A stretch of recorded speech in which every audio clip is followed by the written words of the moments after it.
Okay, good morning. My name is Boniface Mabeo, MP Ramalete. Thank you. This is Sam Duroy, MP for the West. MP Mang East. Dumelang, Victor Palaholo, MP Kanya West.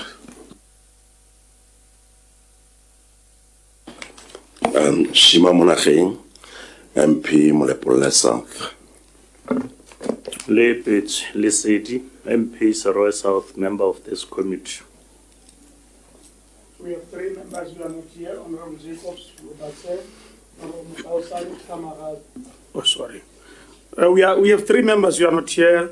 Honorable Jacobs from Lubatse, Honorable Mutawasani, Tamara Kumakwani, and Mwalusi, Mtalama Mwalusi, member from Kange. I do know that member from Kange is in the United States of America on an exchange program. I'm yet to hear from the other 2. We can proceed to introduce others. Yes. Thank you, Chair. Good morning. My name is Grace Ndise Kwababe. I'm the Deputy Accountant General. Thank you. Good morning. I am Kutsafalo Amen from Accountant General. Good morning. My name is Kineilwe Senyarelo. I am Acting Auditor General. Good morning. My name is Janet Mahana. I'm the Deputy Auditor General responsible for financial and compliance audits. Thank you. And my name is Amanda Mulefi. I'm the Technical Advisor to the PAC.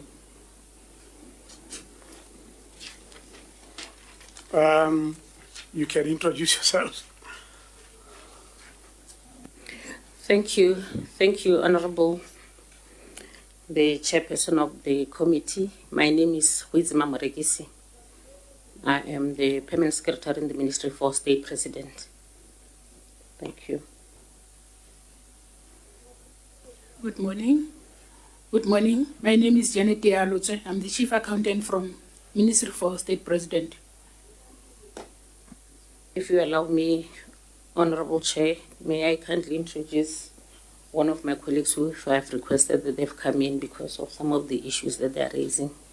Is the General Manager Engineering. My name is Calvin who? Calvin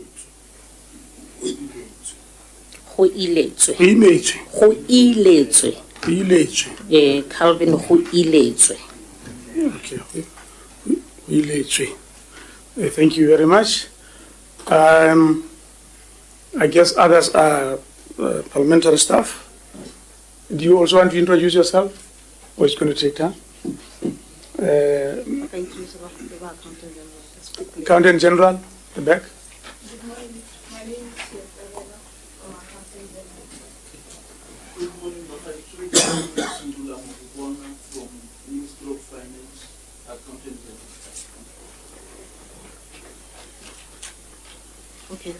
Okay, we may proceed. I thought by way of introduction as well, I should make some introductory remarks that I think would go a long way as in our examinations. First of all, to note that this is our 61st meeting of the PAC of the Parliament of the Republic of Botswana. We have a backlog of 3 financial years. And obviously that is a very unhealthy situation that we need to correct over time. There are various explanations given for that. One of the reasons is that there's been a problem with gaps, but nonetheless, I think it is only proper that we should be examining the current books of accounts. But unfortunately, we are still on the 65th when we are supposed to be on the 64th meeting of this committee. I also wish to echo my sentiment with regard to the issue of the appointment of the Auditor General. The Auditor General is a very key player in our examinations as the PAC. but it has emerged that for 2 years we did not have a substantive Auditor General.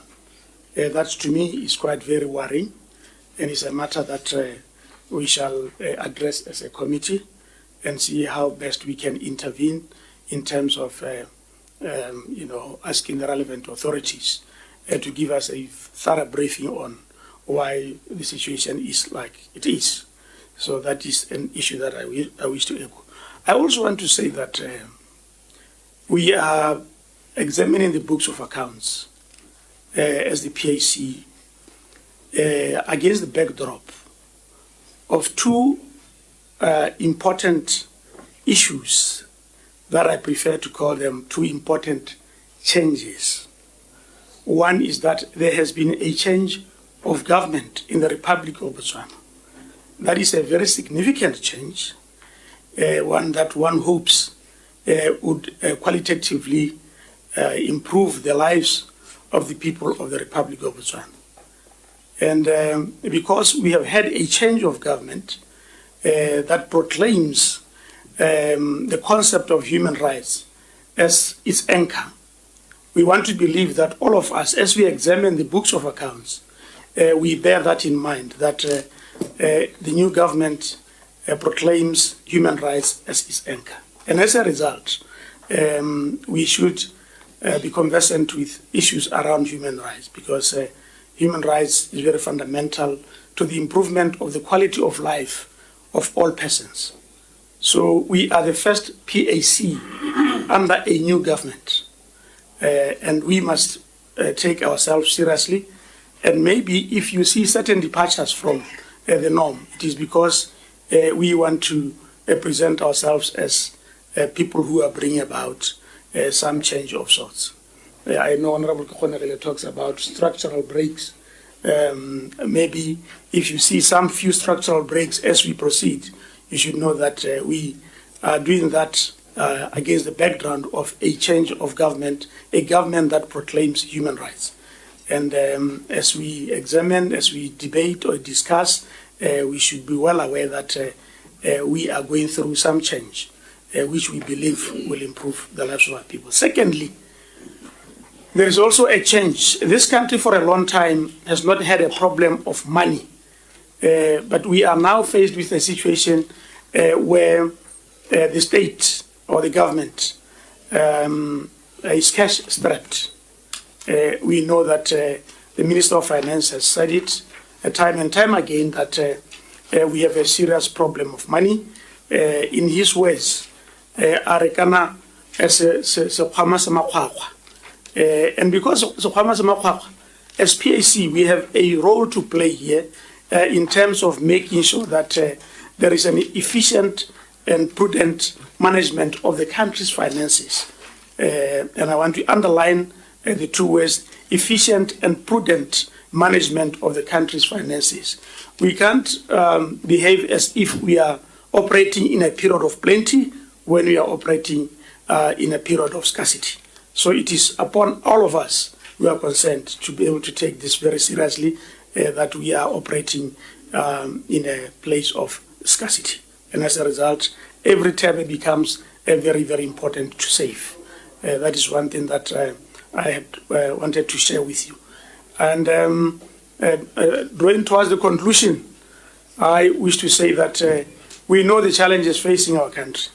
We know the challenges facing our country, some of which are poverty, unemployment, inequality, corruption. We know there are problems of mismanagement. We know there are problems of waste of resources. And as the PAC, we must play our part in terms of addressing those issues. It is very, very important that we take responsibility. This should not just be a routine exercise where people are ticking boxes. This should be an exercise that is meant to improve the lot of our people. I wanted to put forward those comments as we are about to begin. Thank you very much for listening. And as we do that now, we'll go to the swearing in of the officers here present. And I believe, like they said, they are from the state president.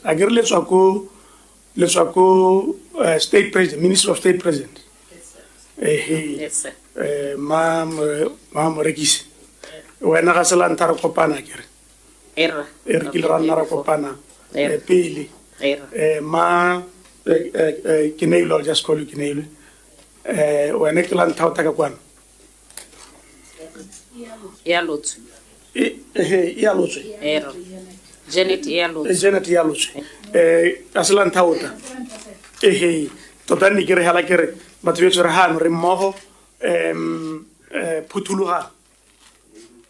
phuthulogang tiro e re dirang ga se ya go leka go sekisa ope tiro e re dirang ha ke ya go leka go bata boammaaruri mo dibukeng tse re di diretsweng ke ba-auditor general mme tumelo ya rona ke gore ga boammaaruri re bo bone mme ebile gape re dirile di-recommendation tse di rileng re ka kgona go baakanya ka ha madi a setšhaba a dirisiwang ka teng. So feel free to interact with us as members of parliament. Fortunately, the honorable members that I see here are very good, very friendly people. So relax and feel free to interact with them. Both languages are allowed here. You can use English, you can use Setswana. And I also must say that we will start with the executive summary, where we'll take it as read, so you'll have 2-3 minutes to look at it. But before that, we have to do the swearing in of the two of you. Calvin,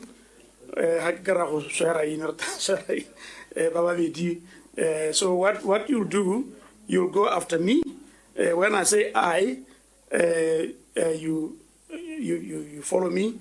I, so and so, put in your name there, and then repeat what I will be reading. You have an option, either to swear using the Bible or to swear by affirmation. So which one do you choose, Mam Regis? I'll choose the Bible, sir.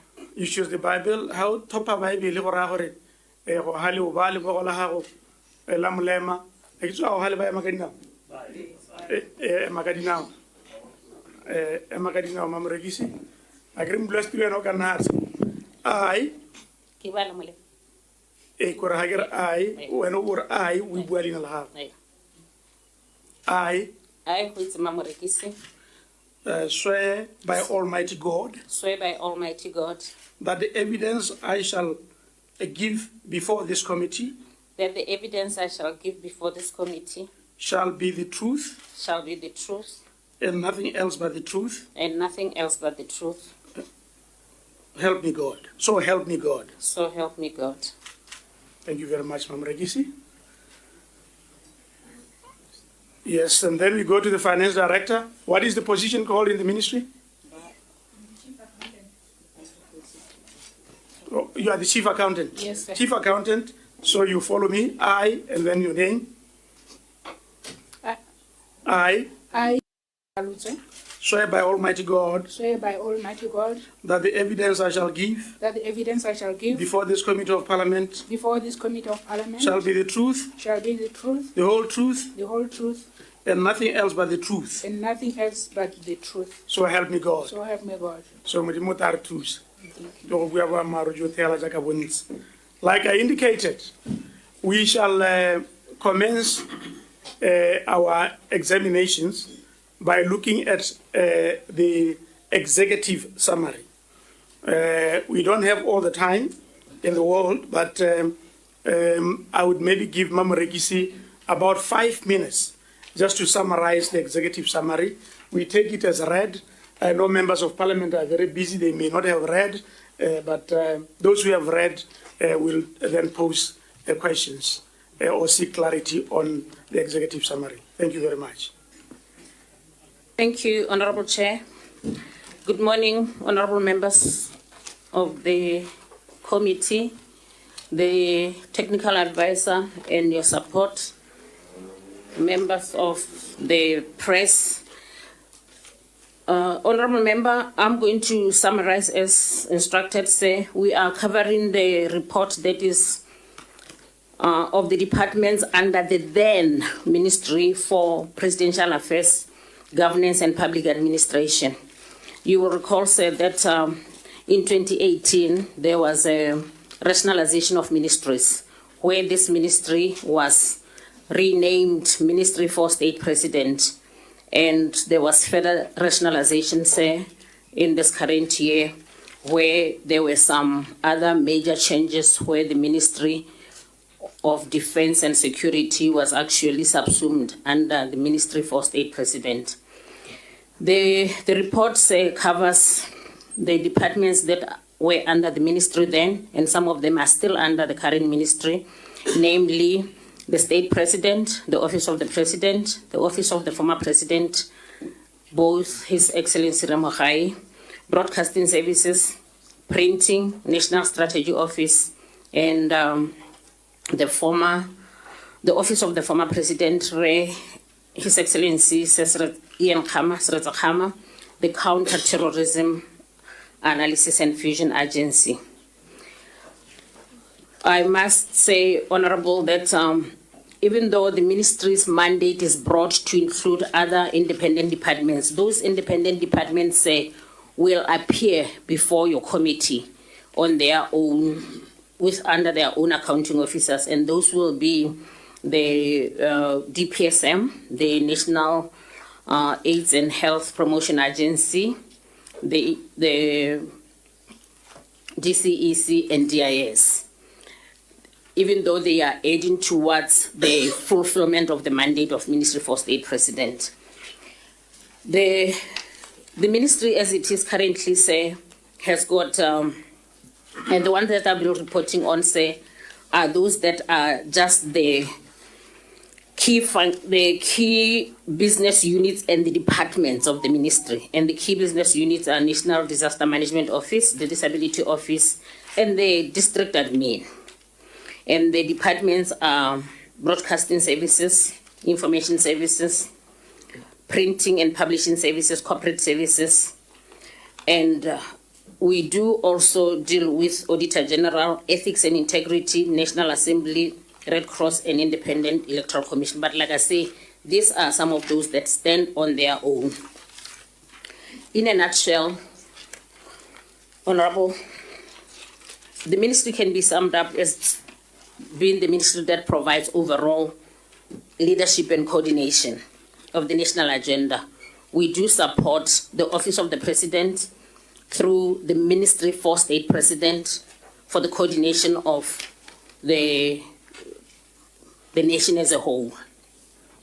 There are some legislative and policy areas that would like to highlight for you, sir, that we are dealing with. We deal with the Persons with Disability Act, the Data Protection Act, Access to Information, National Planning Act, and the newly added, which is the Illicit Traffic in Narcotics, Drugs, and Psychotropic Substance Order Act, the Military Veteran Act, and the Chemical Weapon Act. I'm saying the newly added because these are the ones that are coming with the new mandate as transferred from the former Ministry of Defense and Security.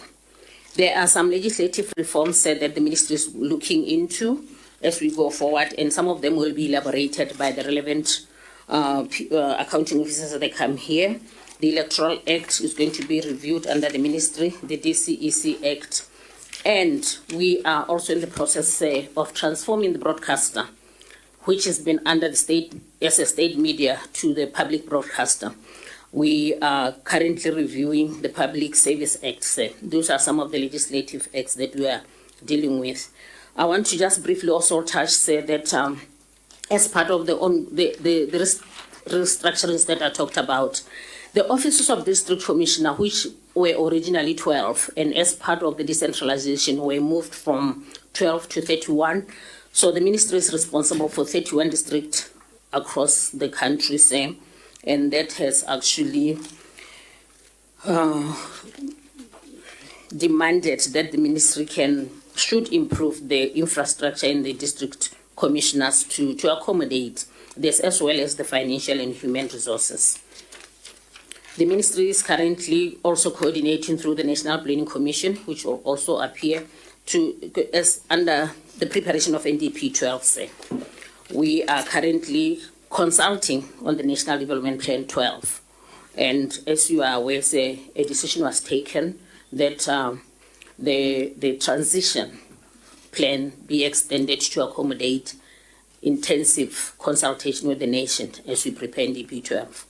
So in conclusion, sir, we will be here answering for the PAC, answering to PAC to raise issues for the financial year 2021-22. And as I have said before, sir, you will realize that the ministry moved through quite some changes to arrive to where we are. But we'll do our best. We have done our best, sir, to attend to all the issues that have been raised. Thank you, sir. Thank you very much for being brief. I think now it is open to members of parliament. What have you picked as members of parliament that you seek to engage the PS with? Anything that you might have picked in the executive summary that she has just presented. We are going to have about 30 minutes on this one. I'm looking at members, and yes, just if you. Thank you, Chair, and thank you, PS. Just about 2 or 3 issues. Every time there is a change of, well, it's the first time there is a change of government, but time and again we are having rationalization taking place within the civil service. And almost every 2 or 3 years, we are changing names of ministries and moving departments from one to another, from one ministry to another ministry. In your observation, what are the cost implications of these changes, both to the national coffers and maybe to staff also, having moving civil servants from in one department from one ministry to another every 3 years? In your observation, what would be your recommendation? In some areas of our countries, we have a number of ministries constitutionally numbered in terms of 13 or 12. Whoever takes power, whoever takes over the country from one president to another, they abide by those ministries. Don't you think it's time we make such conclusions to avoid further financial negative implications we are incurring as a country by chopping and renaming? The other issue is the ministry itself. It's under the office of the president. It's the right arm of the office of the president. One would think maybe you need to be more into coordination than operations. But if you look at departments like disaster, departments like disability, people with disability, maybe they are more suited in operational ministries like local government rather than a coordinating ministry like state president. Maybe you are focusing too much on operations rather than coordinating. What are the implications? What are the intended outcomes of moving from state media to public broadcast? What changes are we likely to see with such movement? And lastly, Chair, what is the rationale of continuing with the district commissioner's office as it is? I mean, it's a colonial protocol setup or system. Do we really need to be continuing with such high-ranking officials being protocol officials? Thank you. Thank you very much, Honorable Tikhonerile. Any other? I wanted to come last, but if there is some kind of lull, I'll take it up. All right, no, thank you very much. Something that caught my attention is on paragraph 9 of your executive summary, where an act has commenced without a tribunal. Okay. The question there becomes, why was the rush, or what was the rationale behind commencing the implementation in the absence of such? Thank you very much. I don't know what you would prefer, Mrekisi.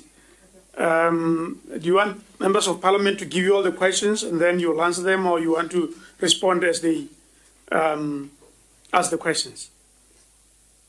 Because some of them there are many, especially as Honorable Konegile, may I kindly be allowed to respond to them, sir? Yes, please. Thank you very Go much. Ahead. Thank you, Honorable. Thank you, Chairperson. Thank you, Honorable Konegile. Rationalization of ministries and the cost.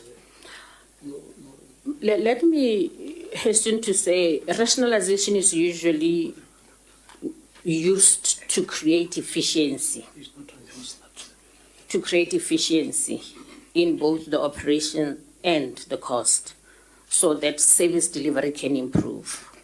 So that is usually the objective behind it. So, and the priority of the government in power at that time usually looks into how best they can serve. So even though there are some related costs to it, the realization is that, or the expectation is that the benefits of the rationalization will outweigh the cost of rationalization. Because at the center of everything is how the money that is spent in the deliverables or the key performance area of the government is being delivered to the nation. So some of the rationalization that happened in 2018 was actually meant to do that, to create synergies in some of the ministries that can be doing the same thing at the same time. And I think we've also seen that in the current rationalization, where the priorities of the new administration had to align for effective service delivery. Therefore, there was a need to move some other departments to create the synergy to align with what the priorities of the current government is. Therefore, sir, I believe, because performance management is continuous, it's not static, so it might necessarily not be a bad thing to continuously rationalize to see how best to deliver, given the existing conditions, both financial and otherwise, say. I guess Honorable Konegile was also looking at sometimes there's some kind of overload of ministries, particularly the Ministry of State President. There has been a lot of departments that have been added into it. Previously, we had a separate Ministry on Defense, Justice and Security, but now it's all in the Office of the President. Related to that also is the issue around the officers that are employed. That's why maybe he was talking about the cost. For instance, in the Ministry of State President, and sometimes it's very confusing, you have the PSP, and then you have yourself, the PS. Then you have the Chief of Staff. Then you have the Presidential Advisor. So why this? Is there no duplication? And maybe you can also help us to differentiate the roles of these officers who seemingly are doing almost one and the same thing. I thought the PSP... If maybe I can also buttress, yes, Chair. I mean, if we talk about efficiency and effective service delivery, in 2 years, you have Ministry of Basic Education, and then with higher education. After 3 years, we are having the two ministries combined. And then after another 2 years, you are separating them again. I mean, what efficiency are we talking about here? Yeah. Thank you. Sorry for interrupting you, but please help us just to appreciate why we then have these duplications, this seemingly overloaded ministries like the Minister of State President. Thank you, Chairperson. Thank you, Honorable. Let me start with the one, Honorable Chairperson, that you said I should differentiate the roles. I think in the rationalization of 2018, there was a clear distinction between Office of the President, headed by the President, supported by the PSP and the presidential advisors, and the coordination of the programs and the projects that the presidency is overseeing, led by Chief of Staff. And then there was the ministry for State President, led by the Minister Mohasa, supported by the Permanent Secretary, supporting the presidency. So this differentiation is what, even though we are housed all under Office of the President, there is a ministry and then there is an Office of the President. And the Office of the President is mainly the office. Is it a ministry? It's not a ministry, sir. Office of the President, is it a ministry? It's not a ministry, It's sir. a department. It's a What is it? It's a major department under that is. Or you have major and minor departments?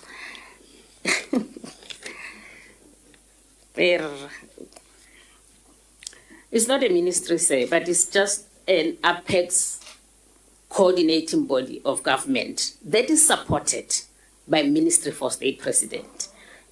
That helps, because in terms of accounting, in terms of facilitation, all their manpower issues, all their financial issues are done under the ministry. But they are the apex that actually oversees, because that's where the cabinet resides. That's where the Office of the Vice President, who actually oversees the coordination of some of the major departments of government, resides. So the job of the ministry really is to enhance the performance of Office of the President. So when it comes to the ministry, as stipulated in the Constitution, because like Honorable Khonekile Khandele talked about the finite number of ministries. I think currently the ministries are left at 18. And Office of the President is not necessarily a ministry, but an apex body that oversees other ministries supported by Ministry for State President. I like your choice of word. It's a difficult one to talk about, honorable members, but I think because we can't, I think it will be,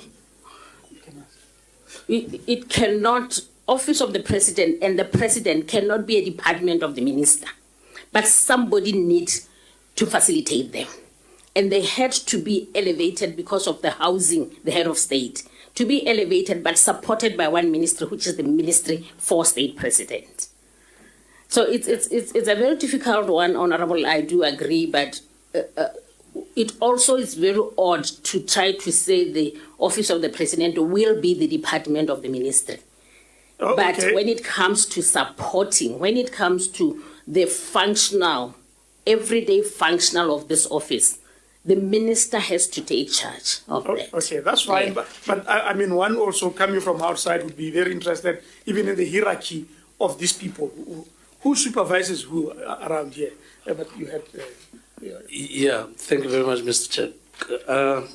One enemy we have is time, because there are some areas that in 30 minutes we need clarity on. But just out of interest, Mama Rekisi is an accounting officer, and she did make an attempt to distinguish between the Office of the President, a distinction which I'm not really convinced, but one quick question is, as an accounting officer, in record, you are accounting for Ministry or State President. My question is, are you by extension also an accounting officer for the Office of the President? Yes. Or your need has an accounting officer? If you are, is it necessary for us to believe that there is a distinction between Office of the President and Minister of State? Thank you. Yeah. If I may, Honorable Chair. Yes, go ahead. I am actually an accounting officer, say, for for Ministry for State President and for Office of the President. And that is in terms of the real support to make sure that the finances that will go and appear before the bodies that are helping us with the finances, helping us with the resources, then the accounting officer has to go. And even the usage of it, say, the two bodies, if I may call them, work with the one accounting officer. And that is you? That is me, sir. Okay. That is me. Yeah. Yes, sir, in short, Honorable Polokolo, I do account for Office of the President. I do account for Ministry for State President, just as much as there will be so many other departments that have got their directors. They are not necessarily under the corporate services that I'm overseeing, that I am accounting for. I did say, sir, that when you look into the books of the accounts of government, you will see Office of the President appearing as one of the departments, because that is when it comes to giving them their funding, that, so that we differentiate all the votes, the cost centers. They will have those different cost centers that are accounted by one accounting officer who is the permanent secretary in the Ministry for State Presidency. Okay. Yeah. No, let's get other members to ask questions. Honorable Kekonagli had some other questions that I had not touched on. Okay, and you also asked about the tribunal. He also talked about the coordination, that are we not overburdening the ministry. And I must say, Honorable, that disaster management and disability, if you look at the structure of them now, it's purely coordinatory. We are coordinating disaster management where the implementation actually lies in the other national response centers that are covering all the major response, like the BDF, the police, and the Ministry of Local Government, the district commissioners, because the structures of response are cutting across all the sectors of the economy. So the disaster management office, it is helping the minister to coordinate disaster response. Disability also, it's a coordination office, because we are coordinating through three major ministries. Ministry of Education to deal with those disabilities that are education related.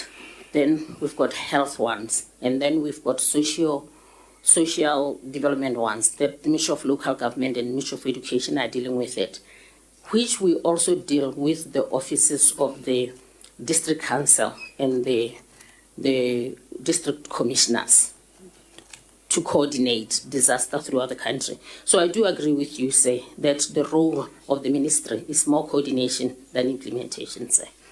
And I think the last one, you said, do we still need to have district commissioner Kade?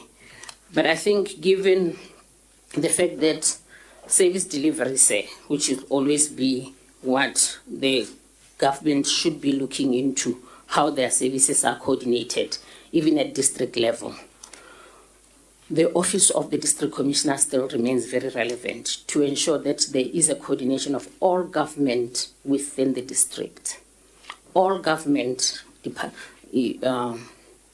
programs and coordination of the policies of government within the district, they need to have a center of coordination that takes the coordination all the way to the Apex Ministry or the Office of the President, the Office of the Ministry for State President, to ensure that as President works with his cabinet and works with all the other ministries, then that coordination can happen throughout the country, sir. Thank you. He asked about the tribunal. Honorable Poloholo asked about the tribunal.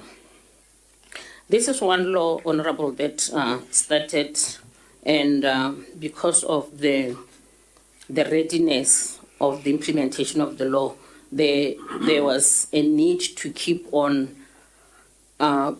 extending the transition, so that because data protection is demanding a lot of readiness, both from the private sector and government, to ensure that instruments of data protection are ready. Yes, then there came a time when it was very important to, in this era of information, to ensure that we actually, as a country, allow the data protection, because it was also linked to some of the issues of money laundering that we, as a country, we are affiliated to the international bodies that demanded that we protect the data of other people, but at the same time, government is at a position where it has laws that says what kind of data can be shared and what kind of data can actually be preserved. And whenever you issue somebody's data, it has to be issued in line with the issues. And I'm happy that Honorable Chair talked about the issues of human rights, where we also share information, but also protecting the human rights of people. So this law needed that lot of preparation. So this year, then we went into the full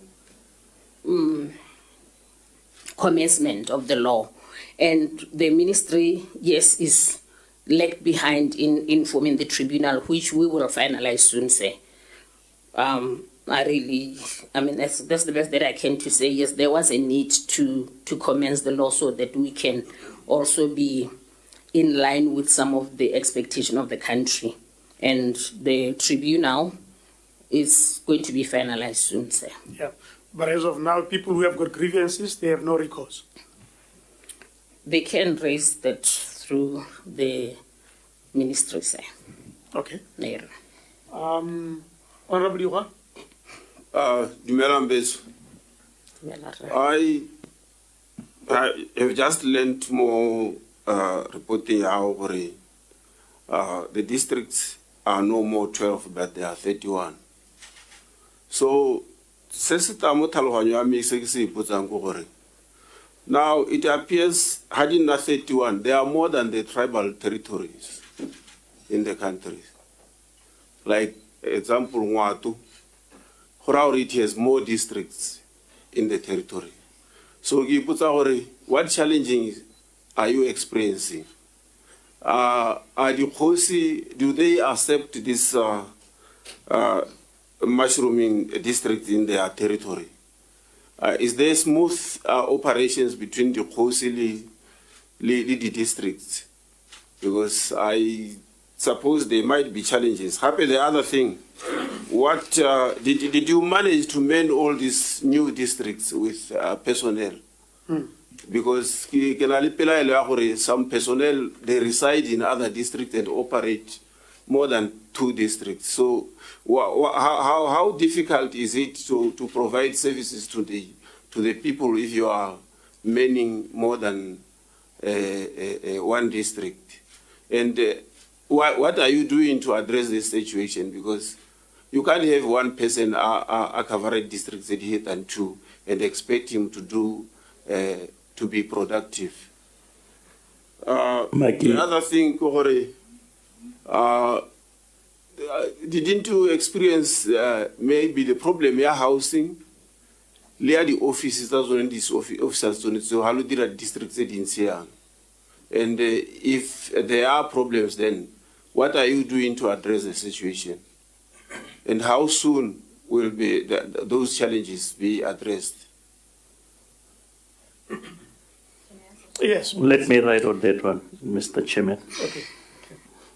Thank you, Chairman. Nya mema ke letsa go chipa ine ya ka modotegi di gwana a botsa.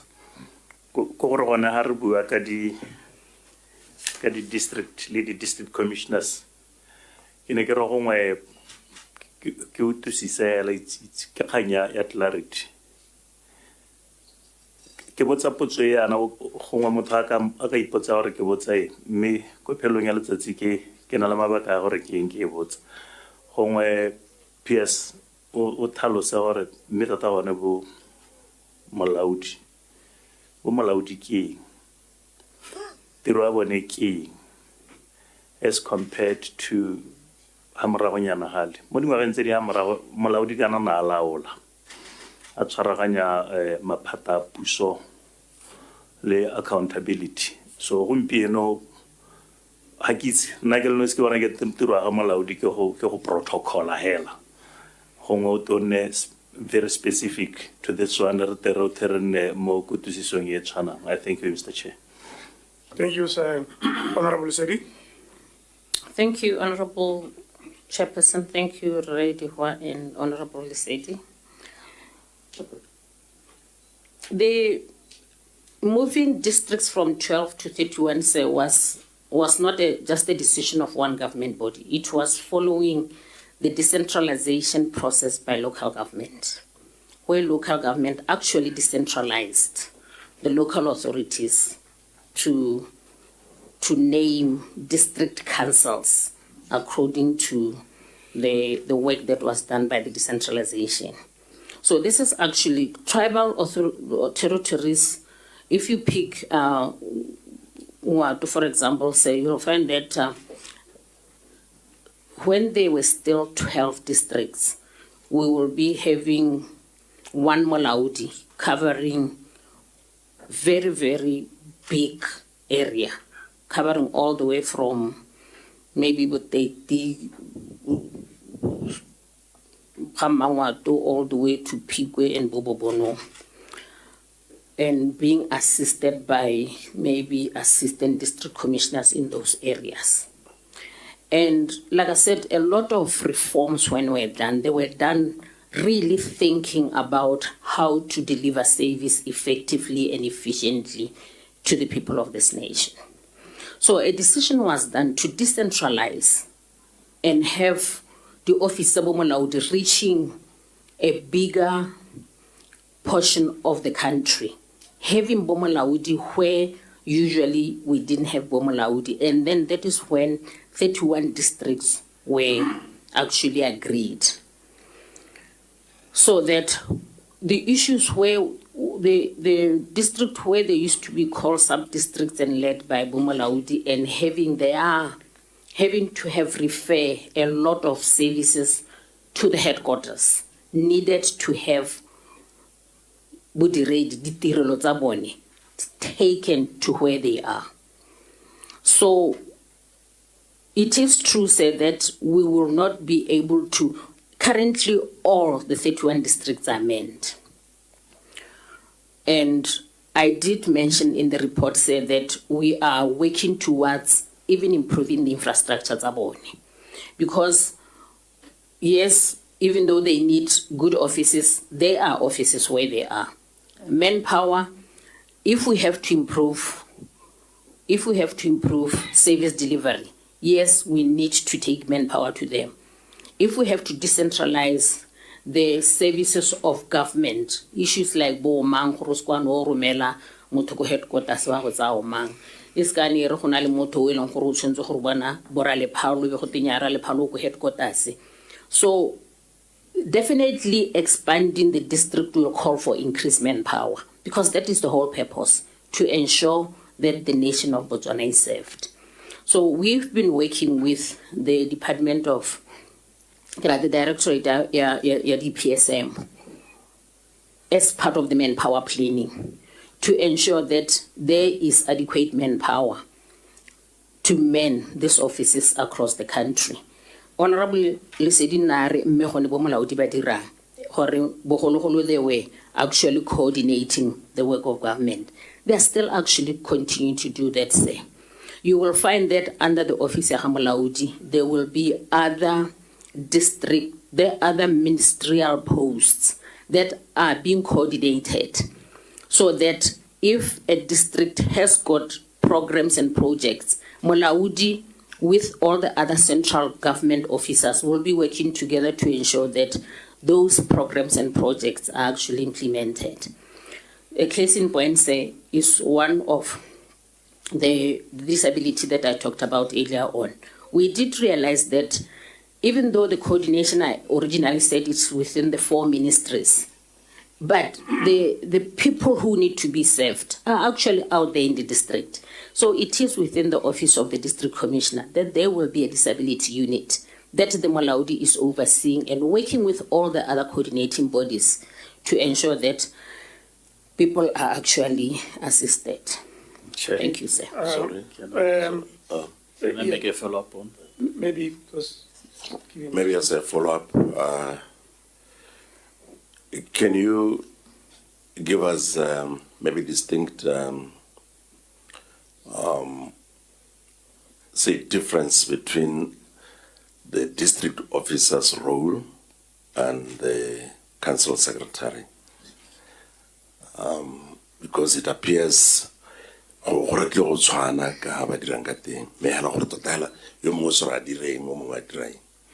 secondly, earlier on, when we were talking about the office of the president, one would wish to know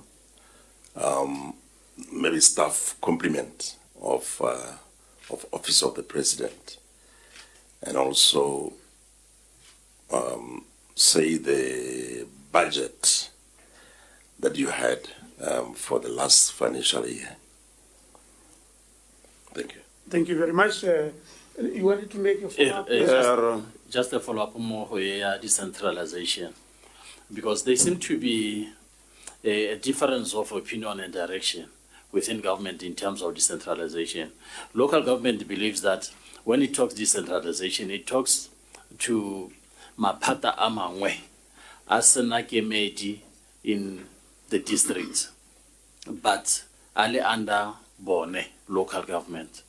The national expectation, when it talks decentralization, they are talking to mapata amangwe ali present in their districts with heads that are empowered to make decisions.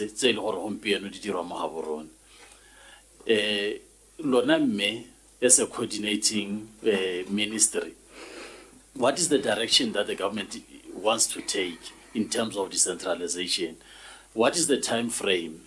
Maphata a tshwanang bo education, bo labor, yaanong ha ke ha se ka ika Northwest a sa thole a le mo maung a coordinator district ya Okovango. Motho yo leng director in maung a be gona le director ko districting ya Okovango. That is the expectation ya setšhaba. Mme motho ka botsa gore, is that the direction ya government? If so, what time frame do we have to reach that kind of status?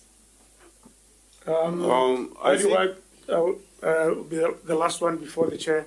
I think it's a Also good have a- idea, actually. It was a good idea to increase the district from 12 to 31. But one wonders if there was any consultation with, I don't know whether to call them chiefs or what, for the smooth running of the districts.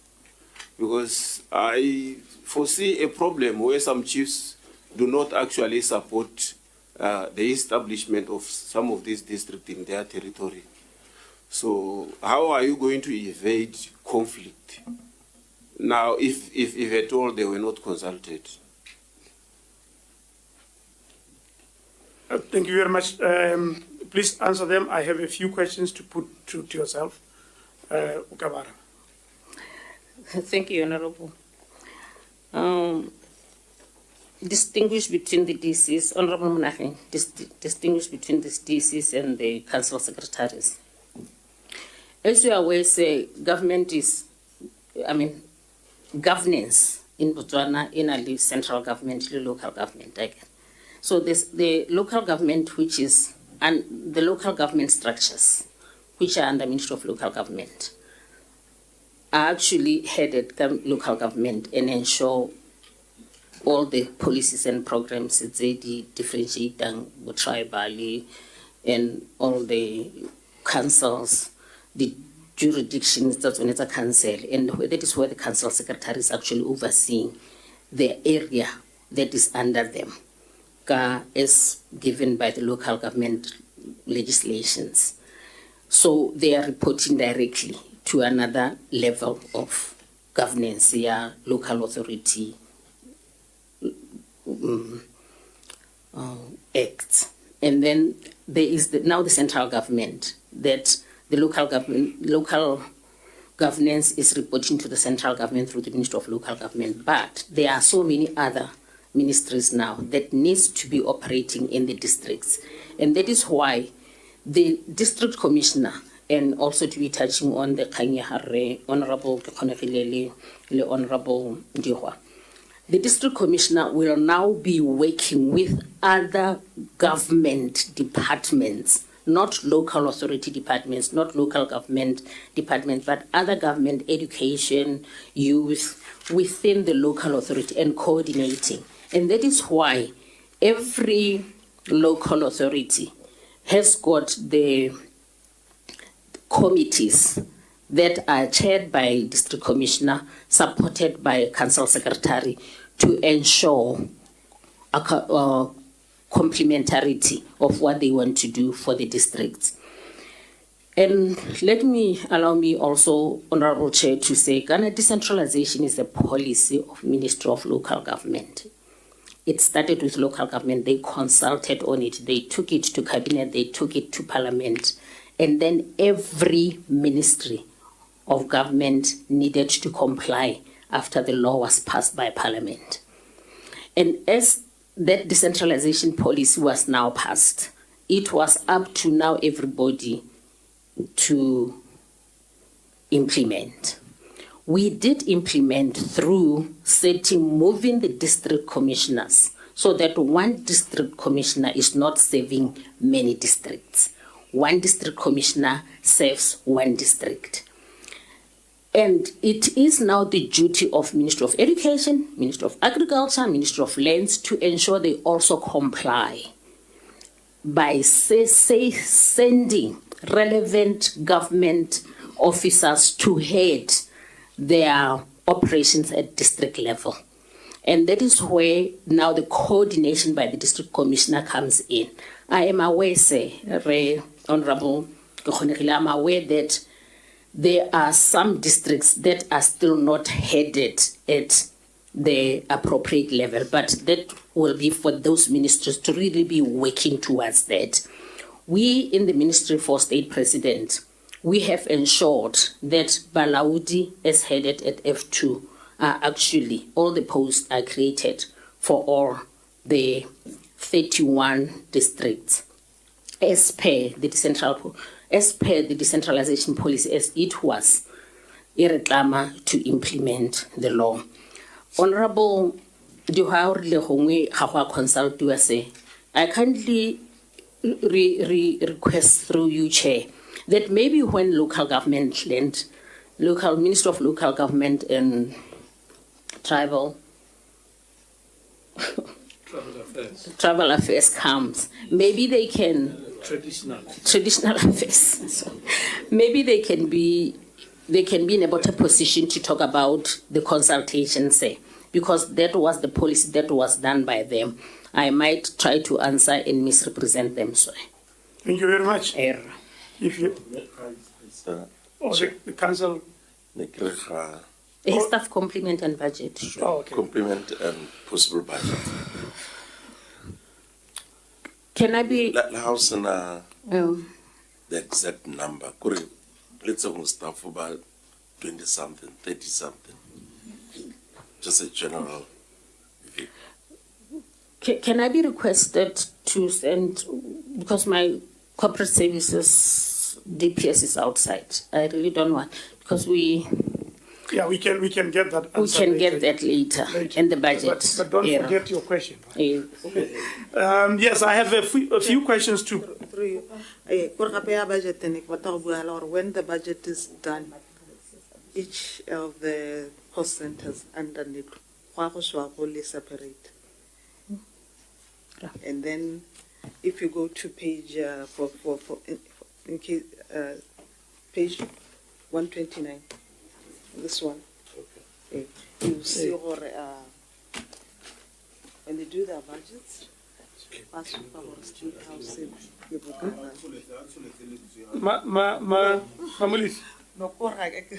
No, I was just trying to explain how about the budget, the cost centers thing. So if you go to page 129 for one, you see all the state houses filo bukai, OP filo bukai, NI filo bukai. So look here. This is Yeah. in budget for this 22. And this will show the expenditure for the year. So when you look at the estimates, they will show. Okay, thanks.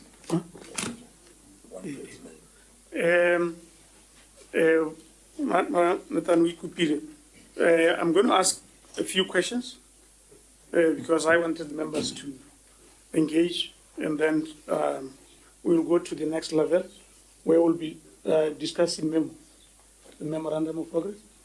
We'll start with the memo.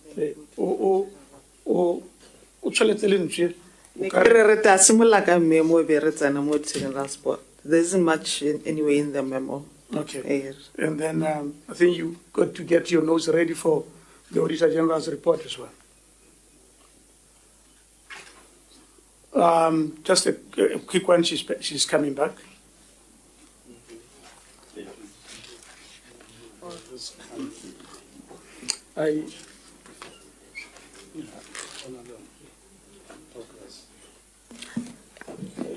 Executive summary. That's your executive summary. My question is the budget raises expenditure.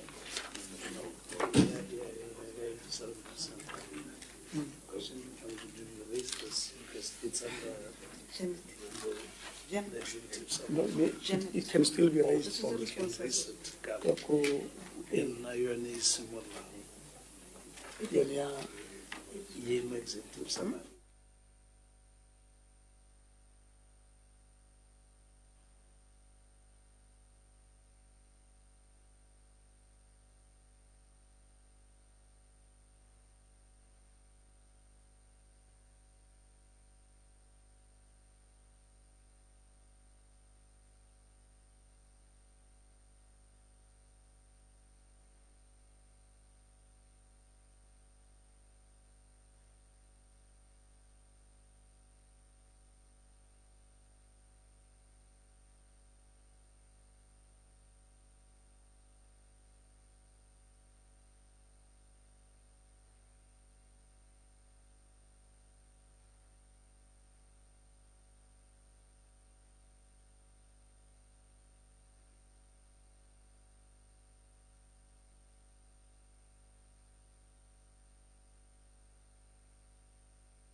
Make about a different dimension. The first one is as concerns the relationship between the different departments within the Ministry of State President. In particular, as how those departments relates to the public procurement process. You were telling us you are the accounting officer for the Ministry of State President. Does that mean that as an accounting officer for the State President, you are solely responsible for procurement matters? Ko ena hela ha gona opio mongwe gape yo elong gore e ka re mo dikganyeng tsa procurement ra utwa go twe nyame ke ene yo accountable. kere e nne yone ya ntlha yone eo ke bua jaana ka gore a kere ba bantsi ba maemo goga eno gante lo ka nna ithela yo mongwe a rile le nna ke accountable mo dikgang tsa procurement a mme gone go ka nna le procurement e pehela e dirwang ke Ministry of State President under its various functions e lo ka nna wena wa thoka go itse me dirwa go gongwe in the Ministry of State President ke potso ya ntlha ke tsa gore wa itse gore ke eng ke e botsa ntse jalo mme ebile o tankaraba ka boammaaruri sa bobedi ke potso e ke tlo go e botsa bontsi ja maphata potso e ke gore mo bogompienong re berekela mo environment ya puso e hetogileng government has changed and government has specifically indicated that they will anchor governance on the human rights concept. Ne ke batla o nna nkolela hela gore mme hela gone ke eng se se supang mo ministry wa lona gore tota mme you are anchored on the human rights concept. Ke eng hela go ngo ka nnela tse pedi tse tharo tse di supang gore tota the focus has now changed from the previous administration to the current administration. We are now focused on issues, among other things, of human rights. Because I want to believe human rights are overarching, they should also be found in your ministry. Sabu be di ke gore intse le ka hata se ga khanyo ne re nile le change re bona ya le thoko le tona la madi gompieno ke eng se le se dirang lona le Ministry of State President se se supang gore tota mme le batla gore le hopotse ditshenyegelo ka gore yaanong ha di nna dintsi di tla hupetsa letseno le rena le lone ke eng se le se dirang tota se se supang gore tota mme le thoagetse ka go thomamisa gore madi one mme la dirisa ka tsela e siame mme le gone ga le batle go oketsa maphata kgotsa le personnel ka tsela e ka nnang ya hupetsa budget ya lehatshe la Botswana ke batla gore we arabe o to re thuse ka gore ha re ga rana le change hela e le change hela ile hong me sena pharologanyo e itisang in terms of qualitative issues ya boraro ke gore sengwa sa dio tse leng gore motho o dumela gore ditabo di ka kgona go tisa thulaganyo ya human rights ka botalo ke gore yaanong molao motheo wa lehatshe la Botswana o tshwantse wa sekwa se sha gore to kgone go tsenya ditshwanelo tsa setho tse re talking the right to work, the right to health, the right to a decent standard of living, the right to education, the right to social security. Yaanong kere mme dithulaganyo di tsamaya ha kae ko ministry wa lona ka ke tsa gore you are in charge di tsamaya ha kae mo go lekeng go bona gore the Constitution of the Republic of Botswana is comprehensively reviewed because yo khone mo ka bogone go ta bo ka nna ga re neela tsela ya gore tota mme yaanong re ya go ditshwanelong tse di ka bong di ka kaiwa ke the instrument tsotlhe tsa human rights jaaka re di itse e le gore tabo di akaretsa civil liberties bo di akaretsa socio-economic rights ke re e nne nngwe ya dikgang e ke sa bateng gore e sa le ko morago e ntseng e tshwenya ko parlamenteng e throw you up and down gore go na le logic e go teng tautology e go teng o ka e ha batho ba ta dipotso ba ka di botsa go lona le ko DIS mme ke re gongwe just shed some light mo goreng lona le itseng ka the purchase of the tautology. Were you the motivators of that purchase or le lona le ne la utlwalla hela I will still ask it to other people who I think would have some knowledge around it.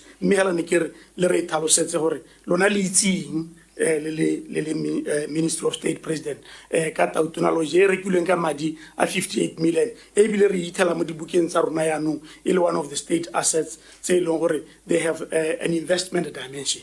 So kere o ithabose ya bohelo tota ine se ya bohelo ne ile hala go bona yone nako ine ile gore kganye ya persons with disability batho ba ba tshela le bogole ke kgaye ke tsela godimo santa go ne ga nna le molao ke a bona le o kwadile ha o bidiwa Disability Act o mošwa tota mme gape lehatshe la Botswana ne la sign a convention on people with disabilities mme tsotlhe tse di dirwa molao le convention di signiwa e le gore already re ntse re na le a disability grant. A disability grant. I think right now it's a mark of 550. Me ha re sena go dira one molao neo wa disability mo Botswana. O re dira re signa convention. Me ga o bone gore nako e gorogile yanong gore gongwe re seka ka thwagalo the disability grant.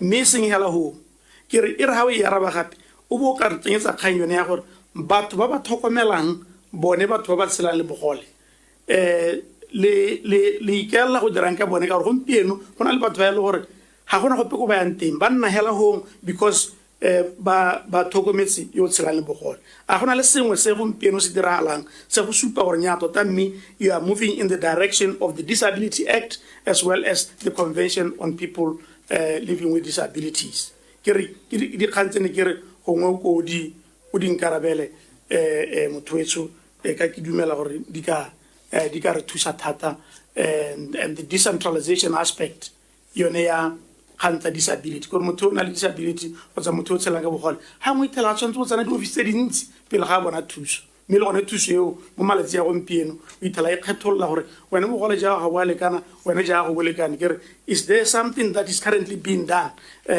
in your ministry as a coordinating unit to address some of these issues ke ema gone ho sorry maybe taking you back a little bit more issue ya district commissioner.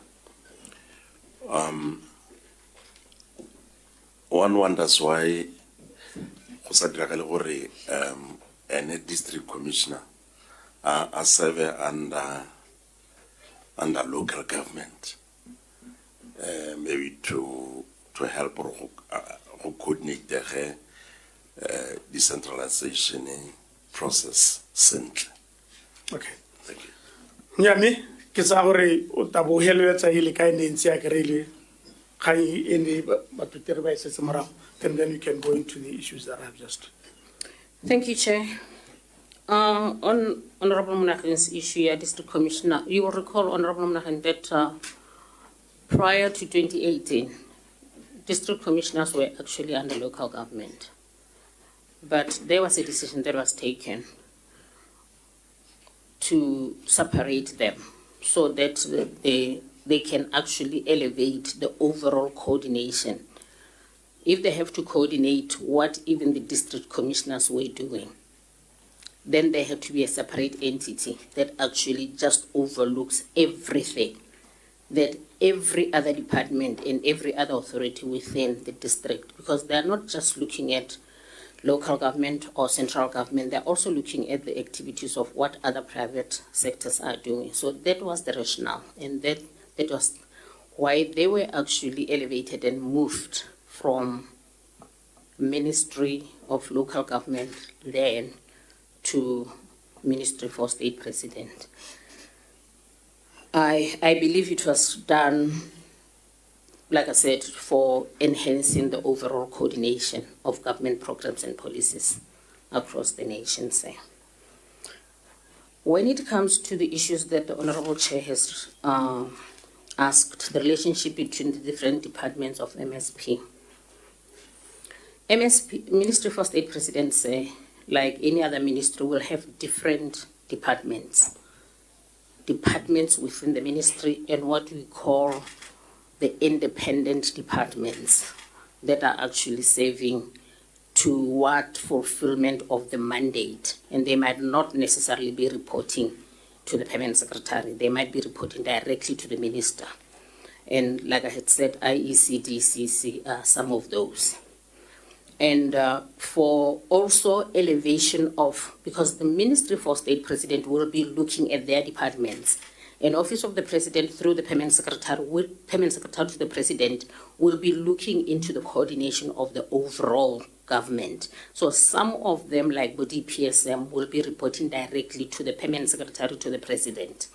So what happens is that the new Procurement Act differentiated sort of defined the accounting officer who will be responsible for the procurement of any entity, of any procuring entity. Therefore, there are some independent departments within the state president that they will be doing their own procurement. Can you name them? DPSM, DCEC, IEC, and DIS. DIS used to procure through. Those ones are okay, ma'am, but they are going to come here. They are going to come. They are going to come here. They are going to report here. My interest really around issues of procurement is for those that are within the department. Yes. And then those are independent departments, but all the other departments that are not independent departments, their procurement will go through the government, the procurement unit, and then the government buyer for the approval of the accounting officers. Okay, you wanted to ask something? Yeah. If one may ask, of recent we have had reports, discussions, let's say by Office of the President, say, now we are moving to direct appointments. If there is that particular project, as we hear that some schools and clinics are moved from line ministries to Office of the President, the procurement, thank you. The accounting officer is responsible for implementing the Procurement Act. Yes. And then there are procuring entities that will take their procurements to the accounting officer.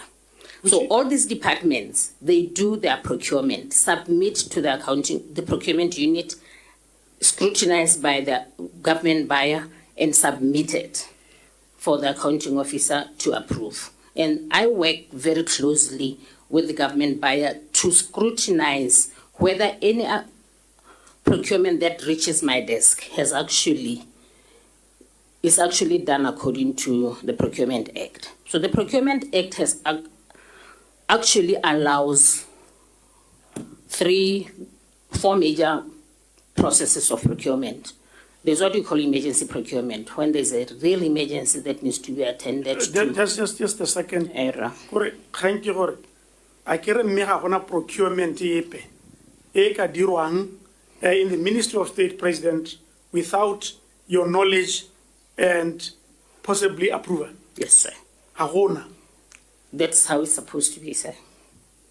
So, okabudi procurement you'll be able to give answers. Yes, sir. Okay. You wanted to say something?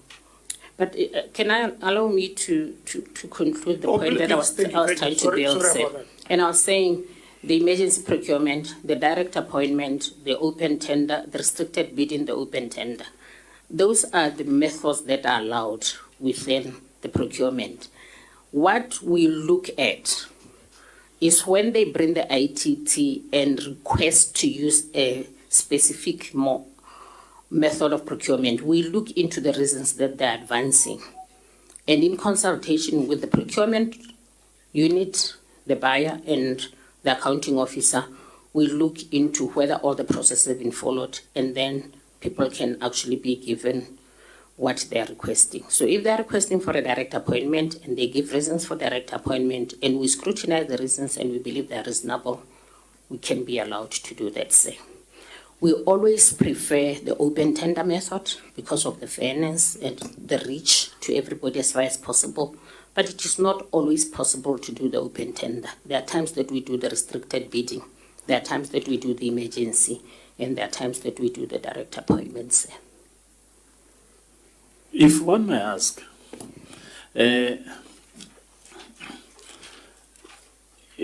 take it that within the government circles, it happens that a project, let's say a school, for example, that's supposed to be done by either local government or Minister of Education, it can be escalated to be done by Office of the President. Is it possible? If it is possible, then under what circumstances? does it happen? Maybe emergency. Is it, in terms of emergency, you would look at COVID, malwetse, and all the sorts. But if you're talking about a project like school, a project like clinic, would you say there would be reasons for it to be moved from Minister of Health, Minister of Education to Office of the President? Thank you.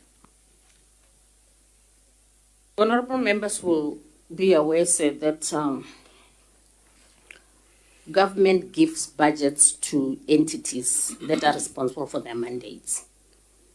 So, and the accounting officer and the procuring entity is responsible for the budget that Parliament has appropriated for them. Therefore, what will be coming to the accounting officer to be procured will be in line with the procurement plan that is based on the approved amount, as has gone through the budget speech and debated by Parliament, and the Parliament has agreed that this is the budget for your ministry. So basically that is what will be coming through me.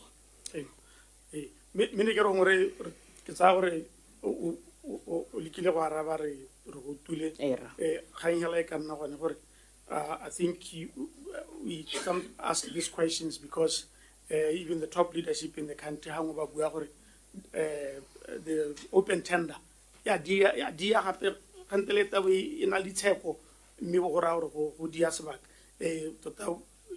are asking out of an ease that maybe now we maybe see a direction of the direct appointment more than the open tender. And if that happens, then that will exclude a lot of our people. So, okay, sir. You also talked about what has changed in issues of human rights. And I think human rights is a really fundamental right, sir, that is even in the Constitution. So even though it will be elevated by the current administration, I think it is worth noting that it has been carried through as part of the Constitution, because a lot of the laws that we are dealing with, the Disability Act, the right to life when we deal with disaster management, these are well entrenched within the Constitution that recognizes the need for human rights. So elevating them, I think, to the current administration really just elevating to sensitize people, even to be more alert, even in the implementation. So yes, there are some implementation issues that maybe when we are doing them, and I think the case in point is what the Mr. President has been working on within the Office of the President to really look into the issues of ownership of land by the people in the Central Kalahari Game Reserve. Those are the issues that current laws will actually be reviewed to see if there are anything within them that are actually not in line with the human rights issues. So I think why I was asking is because the current Constitution emphasizes other rights, civil liberties and others, but they are socio-economic rights, like the right to work, the right to a decent standard of living, the right to social security, the right to health, the right to education. They are not in the current Constitution. So that is why maybe I brought in the issue of, in respect to your minister, what is being done to entrench these socio-economic rights? Guys, you are going to answer the question of comprehensive review of the Constitution. Mr. Chairman, I think, like I said, a lot of our laws currently are really entrenched on some of the human rights issues. And it's the right to education, for example, and the laws of education, the acts of education, the acts of clinics, the acts of the law, even DPSM are reviewing their act to look into the laws of proper civil service, who is taking care of the Ministry of Labor and Home Affairs are looking into that. So that that comprehensive review of the constitution that you talked about, say, will be a point where, even though these human rights have been recognized, maybe it is just the enhancement and elevation, especially when it comes to the actual implementation of these laws, say. Okay, I think it's fine. We can now go into the process leading to the comprehensive review. Is there any process as we speak? What I know, say, is that there is a subcommittee that is put under Office of the President that are going to be working with the Ministry for State President and the Ministry for Justice and Correctional Services to really look into the issue of constitution review, say. The process is, the preliminary works have started, say. Thank you. The issue of Tautona Lodge, say, like you rightly say, there are some departments within Office of the President that do their own procurement, and I'm aware, say, that in the PAC program, DIS is coming. They are really in a better position to answer because procurement was solely done under them. Can we allow them?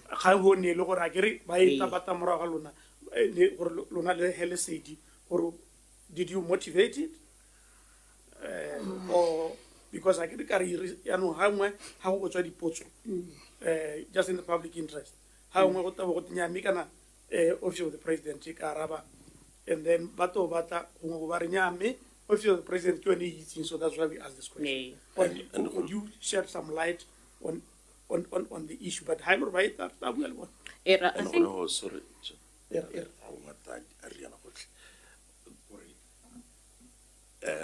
Chairman, did you motivate it? Fine. Marmon, were you aware about it during the process?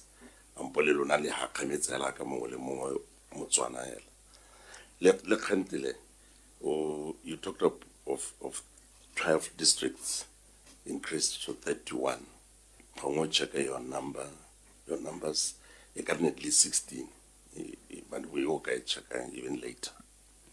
Okay, the districts were 12. They had sub-districts, but the main districts were 12. They have now been moved to 31. They had sub-districts. The Tautona Lodge say it's an issue that has been responded to through numerous parliamentary questions. And every time, even from the previous parliament, the questions were asked.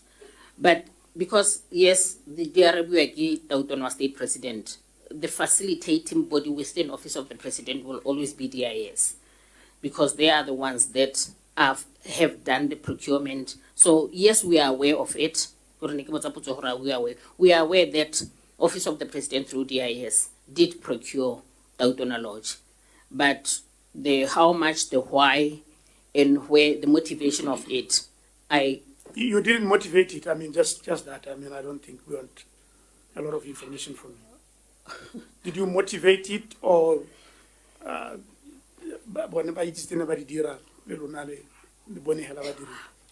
there are some things, Honorable Chairperson, they are done within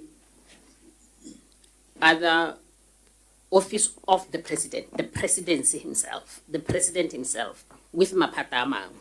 They are not necessarily in the Ministry for State President. No, yeah, Honorable, let me say Okay. this, my boss. Let me say, okay, sir. Okay, wait, sorry. Okay, sir.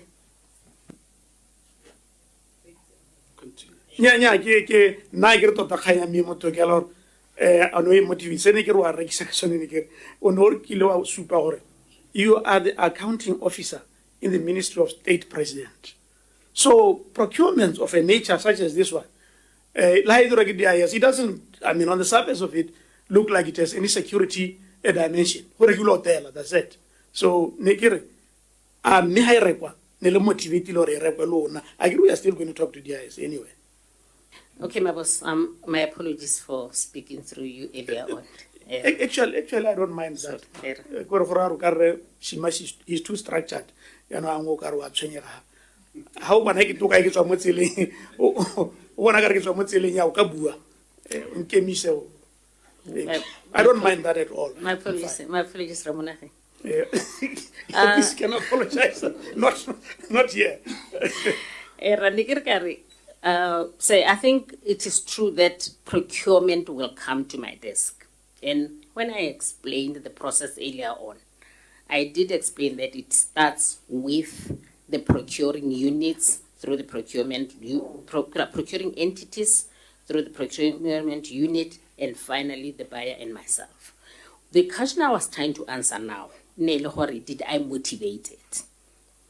Meaning, office state president, did we motivate it? And what I was trying to explain, even though things will appear in my desk, and this one, let me just say, it didn't come to my desk. Let me just clarify. And that was, the procurement happened before the current Procurement Act. The procurement happened in the previous PPADB Act, where procurement, their DIS, Botswana Police, and BDF had its own body that was overlooking their procurements. So if maybe it could have happened in the current Procurement Act, PPRA, it could have come to my desk, but it didn't. So as a ministry, as Ministry for State President, Office of the PS, Office of the Minister, we did not initiate it, sir. And that is why I kindly request that, because DIS was the one who initiated it, and I want to believe if they initiated it with the office, they will be in a position, say, to articulate fully what led to the procurement. And I must say, like I said, this is the question that has been answered numerous times through the previous parliament, and I think even in the current parliament, if I'm not mistaken, it came through. Yes. And all the time, we are being facilitated by DIS because they are in full understanding of what really happens. I agree me on it, DIS.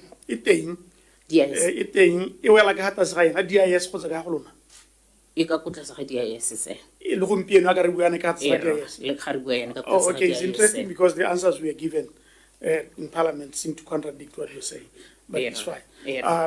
Yes, we can go ahead. Okay, sir. Dr. Nalosh, reasons for disability. Yes, so the reasons for the Disability Act, the disability grant. We are also very concerned about the total funding of programs of people with disability. The unfortunate thing, sir, is that like any other government funding, we have to go and justify everything that we come with. But with the so many other major competing things, the budget is never enough to do what you want to do. What, as a coordinating body, had agreed is that issues where we are helping the schools, the Ministry of Education will be helping Borankoromani, the schools, it's deaf in Muchudi and everything. And then Ministry of Local Government will be helping the vulnerability that usually comes with the families that are helping the disabled persons. And then they will do this through the baskets, the district council. And then Ministry of Health will be dealing with some of the very complicated health issues that come with disability. We mainly do what we call advocacy, that we are funding the Botswana Council for Disabled and other umbrella bodies that are doing advocacy. So the four of us put together, we always realize that the budget is never enough to meet the needs of disability, but we are continuously just advocating with government, and as we to try to really meet as much as possible their request. We agree, say, that we've realized for a disability grant is low. We want to increase it, and we are working towards really continuously putting our request to increase it. We also have taken a decision to realize for only some disability that the caretakers cannot even go to work themselves. We have been all along taking care of the person with disability by providing the livelihood zabone. But we do realize hore mmele bone ba. So we following some implementation of the Convention of People with Disability, we do realize that we need to take care of that. It's a continuous improvement that we are continuously submitting our requests, but as you know, you have rightly said, the pace of the country is very low. So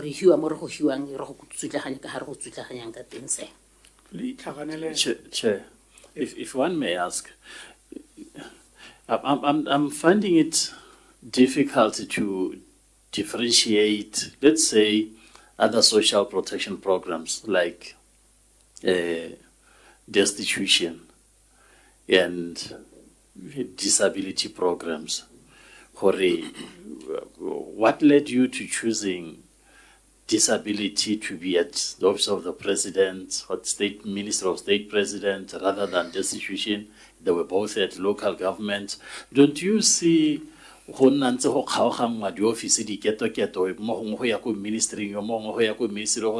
expensive for the country? I mean, what's so special coordination for it to be Yonehela at the office of the president, whereas other units, programs, coordination are under one ministry, but this one you are necessary.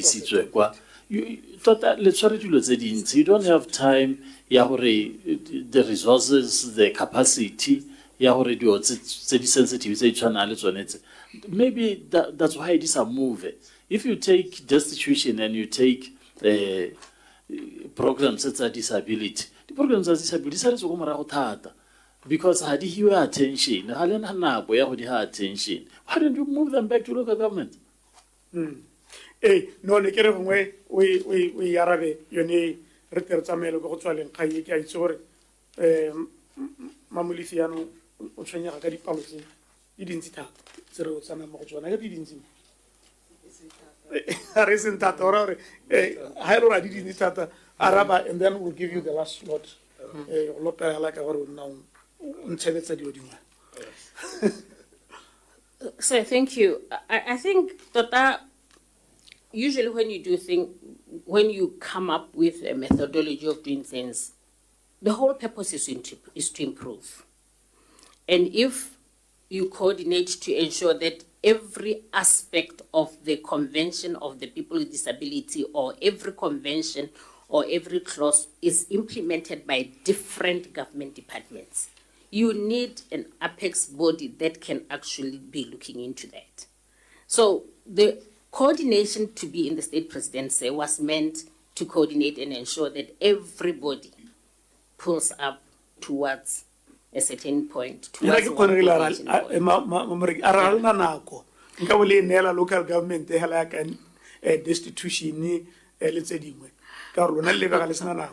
But we are doing it, and I believe we are doing the right thing. Okay. I believe, and I had said earlier on, we are coordinating, we are not implementing. And we are dealing, and that is what I said about the ministries that we are working with. They are the ones who are doing the work. The education ministry is doing the work to coordinate disability in the schools. The local government is doing their work to make, and so many other government departments are doing that, And the concern is noted. And if a discussion can be, the leadership can actually bring the discussion. Do we find it effective? And I don't think if the proper discussions and engagement is done that says maybe it is not properly suited within Office of the President, I believe honorable members across the table will be able to engage with the leadership to ensure that it is moved to an appropriate place. We will engage further. Yeah. Thank you, sir. I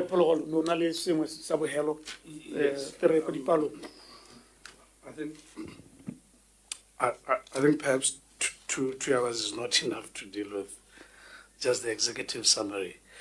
One area where I need to hear your response, give the National Disaster Management Office, particularly in relation to the recent disaster, which surely hit hard in my constituency. Are you satisfied as the accounting officer or that unit in your department, I mean your ministry, is still suited to fully coordinate disasters at the level yet delaying? Are you satisfied, or you actually did a diligent work in your response? And are you in a position to inform this PAC, or how many people were affected? Because just in passing, we have incidents where people are left homeless up to this day from the disaster. And what are you intending to do to alleviate the challenge? And then maybe give us an update, because the NDP also has a paragraph in your executive summary as to how far before the October deadline have you gone in terms of drafting the plan. With those two, I guess now the chairman will then allow us to go into the figures now, because the year under review seemed to have been an under expenditure by 13%. Ketsakere will lead us into dealing with the figures now. Thank you. Very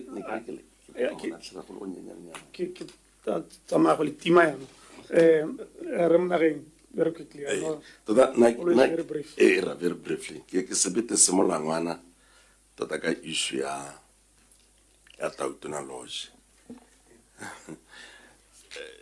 Ke batla go botsa gore gone me under the new procurement system, as something like that can happen, whereby Madiaka local 58 million, DIS Reka, Lona Lesaitse Sepeko, Office of the President.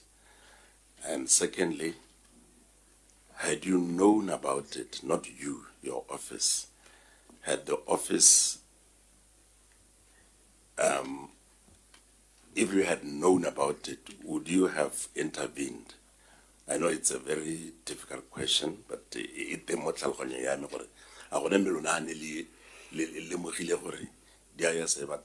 lodge 58 million. Would you have allowed it to happen? Mr. Chairman, a short one. I want to write Mokoya Honorable Palogolo ya disaster. Mr. Chairman, honale homatats ena na bua ka batho ba ba setseng ba sena bonno, mme gongwe nna ke bua ke le mo go yone, mme ke bua ka seemo se gongwe ditiragalo tse neng tsa tlogela batho ba sena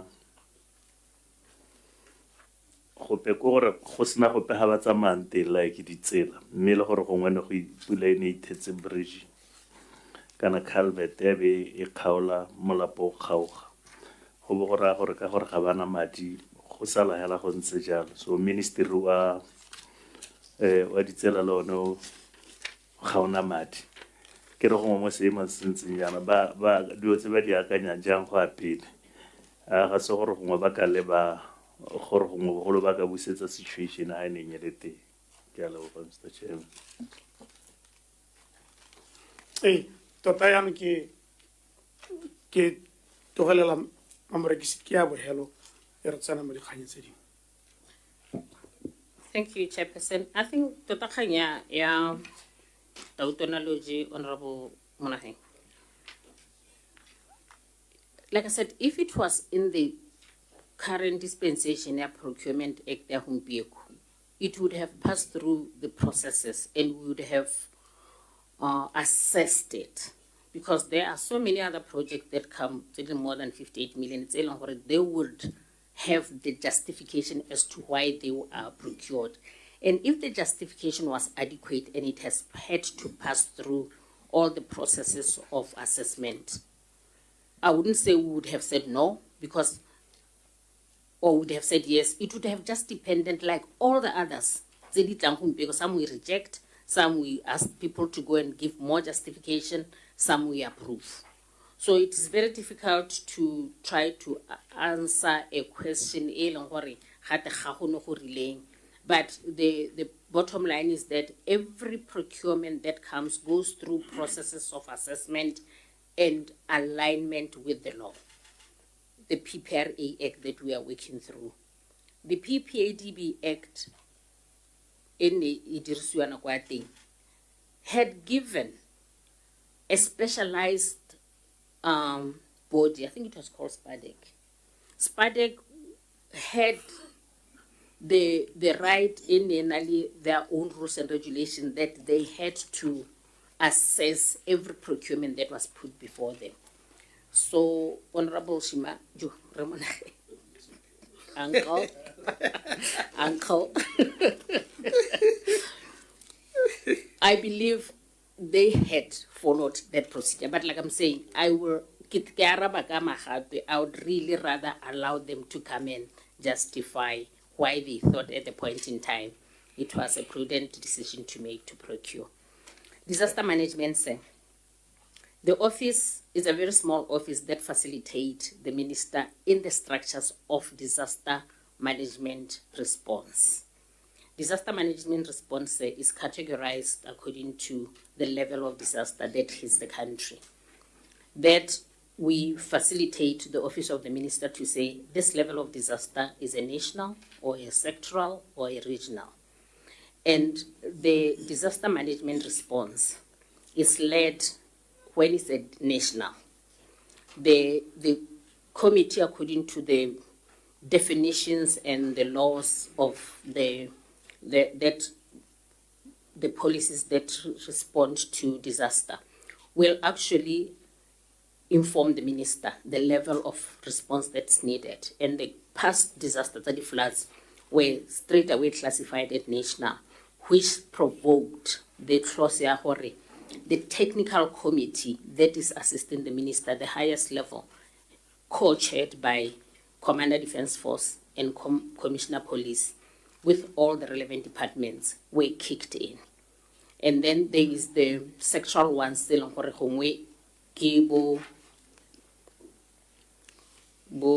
I think lately there was one in the sectoral malaria or the disasters are thing, they become sectoral. So the assessment is done and advice given for a responder minister ko sectoring.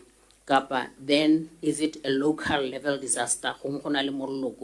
Central Kalahari Game Reserve, and then the district council will come in with Bomalaudi to handle that. So that is the hierarchy of response. This office works with all the response unit to make sure that every disaster that hits the country is actually attended. And Red Cross has been very instrumental also on assisting, and so many other government departments that are part of the response team. You are talking about the data as to how many people have been. I kindly request that maybe we'll come back with that because I don't have it at the tips of my fingers.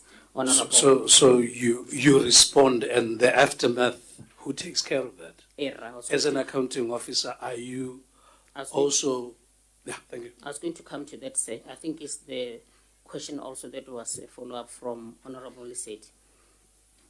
The Disaster Management Fund, which helps in responding, the fund order takes care of life in terms of disaster. Life, eh? Life. I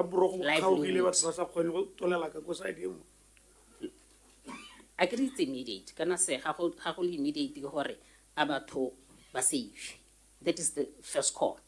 Abato ba safe, abato babuni haba shelter, abato babuni dijo. This is the first call. first call of the fund to make sure that ha go nna di-floods ga matlo a floodiwa re ba ntsha mo mantlong re ba isa ko di-centering, and ko di-centering a bana le dijo, a bana le boroko, a bana le dikobo. That's the first call. And then the second call or now look into the structure. And then the recovery phase. The recovery phase it's a national thing, because Ghana is very difficult to budget for disaster, because disaster don't come, they don't announce themselves. They come and they come in different, so you can't really anybody budget. And then the nation will now have to come in and budget for recovery phase. And recovery phase goes into the sectoral issues to now deal with recovery, because Kohorona harina a budget, renali budget, they are saving life in the time of disaster. But the recovery phase, now everybody in the economy now deals with the recovery part. Gaborone City Council will have to deal with the potholes. The Ministry of Transport will have to deal with rebuilding of the bridges, and so forth and so on. And there you don't coordinate the aftermath. That's what I'm trying to find out. Does the office only respond in terms of disaster and what now happens after the disaster at the level you're near recovery phase? Is your coordination now done? We have to look elsewhere for remedies. Thank you. Yes, you have a minute.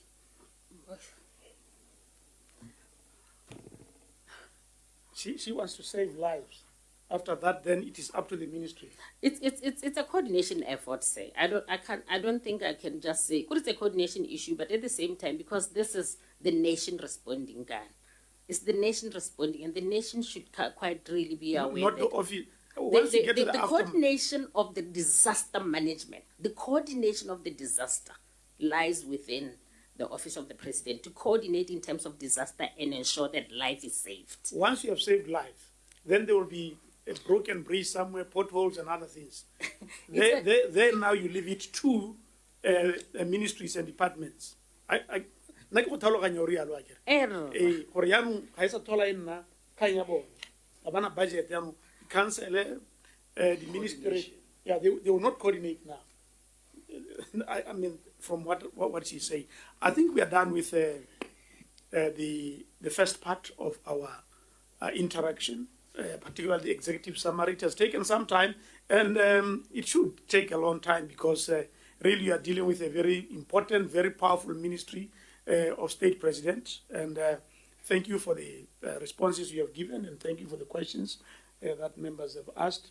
I guess you will have an opportunity even to interact beyond this session on the issues that you have raised, particularly when talking about issues of disability. We'll have to interact beyond this session. Now we are going to the second part, and we'll have tea after this one. Before we go to the Auditor General's report. Now we are going to this one immediately after, because this is the first meeting, and also some learning will go on here. Can you also start from the last question I asked, or maybe lead us into now the... Yes, she's trying to lead us into that. Actually, he is interested in the use of revenues, the money that was given and the money that was spent. So you'll help us when we get to the Auditor General's reporting. Yes. But now we are going to page 3 of this one. Before you do that, Chair, executive summary. Before you, but it will also appear in the Auditor General's. Before you, go na le report go na le issue ya lona under governance for executive positions. So the expectation, Corey should have responded and give an update. Okay. Yeah. This is the report of the PAC for this. So, Corey, Halena issue mona, you answer here, you answer for me only. Just give me that one, Ma'amulif. They want to see it. The other.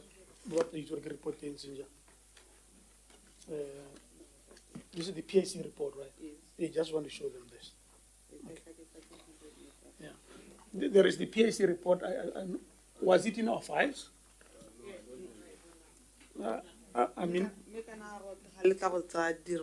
This one is also Loni Mote. there is a report like this, members. But in any case, a report like this one here. This is the PAC report, the previous PAC. That's the 60th meeting of the PAC. So there are some issues also raised in here. That we But also anyway, think- in early issue are acting executive positions, so the expectation is you would have given an update on that. Okay. Agero mutule mamrekisi. Hey, miona potso hela ne le gone gore no gona le acting executive positions. Gore a gompieno le di fidile what is the status quo right now? About acting executive positions. How act le bantsi and then you know acting appointments how act we like it how putulo ga sente go dira tiro gona le how le substantive. Era, we will kindly request for re answer recently. We'll bring back the answer, sir. You'll do what? We'll bring back the answer because there is Yes. a bonus, sir. You can submit this To some the submission. secretariat. Yeah, you can submit through the secretariat. You don't have to come here. We'll do that, sir. Yeah. Thank you. Any other question that you may not have answered that you said you want to reach out to other people to give you information, direct the answers to the secretariat. We'll do that, sir. Thank you very much. Okay. Now we are going to page 3 of this one. This one here is the memorandum of progress. This one here. In there is also the. Yeah. Ke batla go botsa chairman gore kana rona re ba shaba thunde re tshwarele kore issue ya vacant posts. Yeah. Like you're saying, someone has been acting, or the post has been vacant for about 2 years, which is not really acceptable. Is it the time for us to ask her, or get another session? No, me una super gone gore ga bana information gompieno.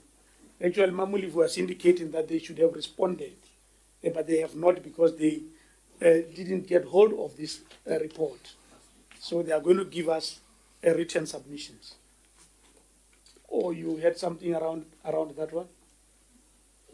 Mr. Chairman, go ngopotso ga go raya ka ekete gone yana re taborena le acting auditor general. Tota ke se motsa le kang go se bua honorable Monare. Ke ra rontsang tshebetso. No, me ele gore chairman. Ele gore just go ahead and ask. Kana gore potso ne tla be tlhamaletsela gore ke eng auditor general go nile vacant substantive position yon eo e nile vacant for 2 years esa filwe go ntse go actiwa that would be the question. Are you able to respond, Mam Regis? Yeah. Okay. Actually, this one, we were given advice that maybe we can engage the PSP. Yeah. And because we can engage the PSP, we had earlier on requested staff to invite the PSP to our first meeting about that particular one. But it does look like the process was incomplete and the PSP is out of the country. So when she comes back, we'll have an opportunity with her, 30 minutes to iron out that one. You know, that one becomes particularly important because it is the report of the Auditor General that we engage as PSC. So it's a very important one for us, Remunari. Yes. So I don't know, Lawrence or Musa, Midi Khansa or Yautala, Kyalewa. Aratsene mo, Kuyonia memorandum of progress. What allows now hit the executive summary. Yan what's an memorandum of progress. From page 3, right? From page 3, asset is that statement number 1, assets and liabilities.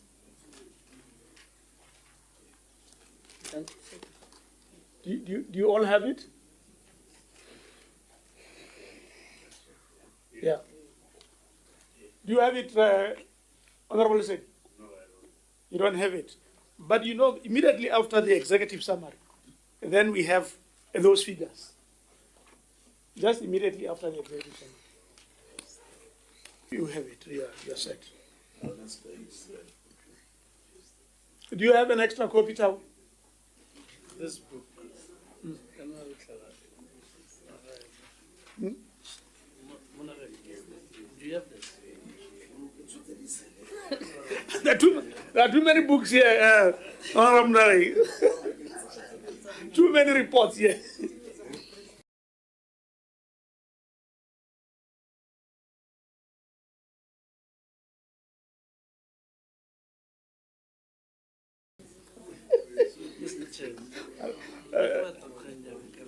But it will come under Auditor General's report. Yeah. I think let's continue. Honorable Mnari, when you come for the next examination, make sure you have this one. Because it will maybe have the executive summary as well as the memorandum of progress. It's written memorandum of progress. No, I actually browsed through it last night, but Okay. I forgot on my table could have been. Yes, yes. So- There are just too many, but we'll get used to it. We are in the learning process. Yes, Mamulif, we shall depend on you here. Basically, what we want you to help us with is just if there is a problem, Accountant General, if there is any issue that you wish to draw our attention to in the memorandum of progress, please do so. Level memorandum of progress, a lot of the issues have been referred to the Auditor General's report. What are dealt with Auditor General's report? What are issue na retlaibona hare libile Auditor General's report? Okay. So I haven't seen any issues. Accountant General, Auditor General, but I have anything. Did the Attorney General come? Attorney General, you are here? Oh, okay. And can you please introduce yourself as we go into the figures? You know, lawyers are very good at figures. Yeah. We are not at all. I'm Kabulina, Deputy Government Attorney at the Attorney General's Chambers. Okay, thank you very much, Relina. Long time. We have not met for a very long time. Yeah. Thank you very much. And there are few items that Attorney General Attorney General. And the other thing that I wanted to talk about, no only item ya wasteful of expenditure, early referred rates into Ministry of Entrepreneur. That is page 22. Page 22. But la refers to the other ministry, but they haven't responded. Can either you respond to it or ask them to come with you to respond to this. So referral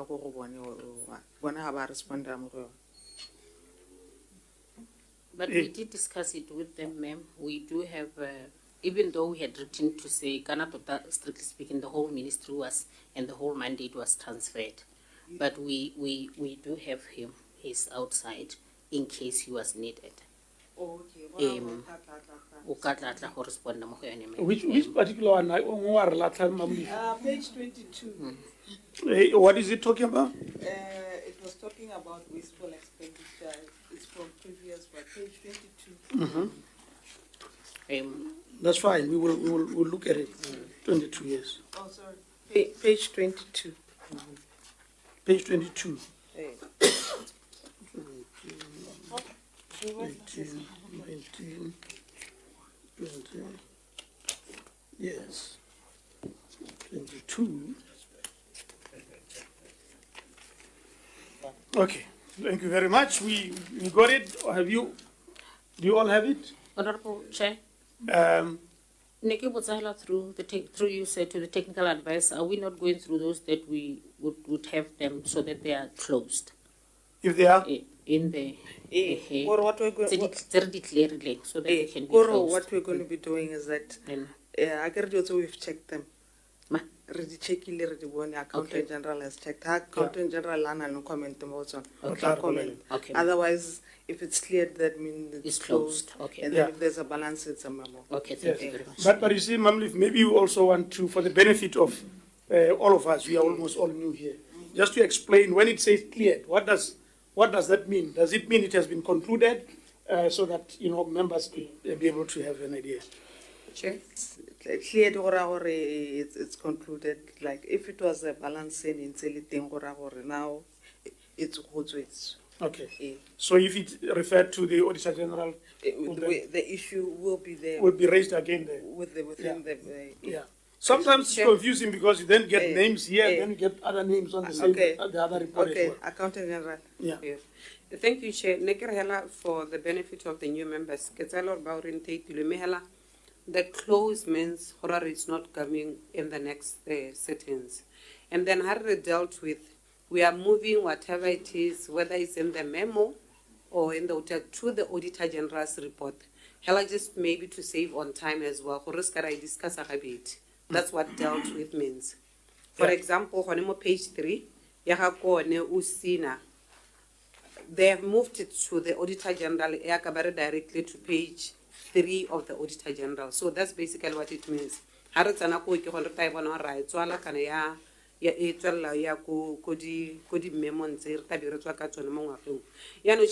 to propose, Madam Accountant was saying, maybe let's go page by page quickly, to assist them as well, more especially cleared after taking them. That's what I propose. Thank you, Chair. I had thought we would avert that laborious exercise by way of depending on yourselves on these ones, but members can also look at it and raise issues, raise comments if they so wish. Because we are still going to go to the Auditor General's report anyway, where most of these other issues are covered. I didn't see, maybe she can just brush through. Okay, you want us to go through? I wanted to guide, say, okay. page here. Okay. Or on page 3, say number 3, we close it. Page 4, we close. Then we move on. We go to page 6, we close number 17 and number 19. We proceed.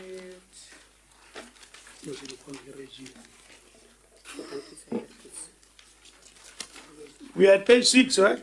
Yes, we close 2 of those. We're moving on. Yeah, page 13, Chair. Page? 18, 1-3. We close B1 near number 7. Oh, sorry, we monitor B1. Sorry. Monitor it. Attorney General, to close Orai, I mean, can you just explain that quickly? Thank you, Honorable Poloholo. I was saying those that we are closing, they're not going to appear in the next PAC reports.